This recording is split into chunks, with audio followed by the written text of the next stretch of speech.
ভারতের ত্রিপুরায় আগরতলায় বাংলাদেশের সহকারী হাই কমিশন ভবনে হামলা ও ভাঙচুর করেছে বিক্ষুব্ধ ভারতীয়রা।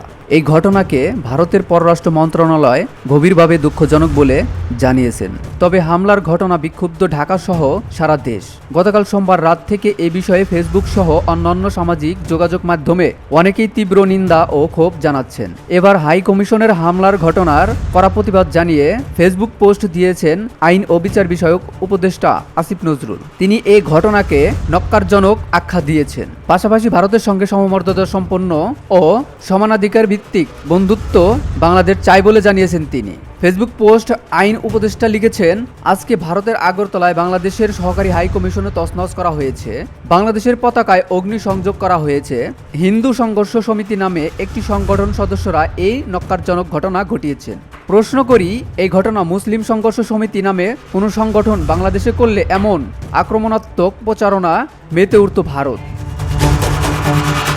BOD Bangla news desk.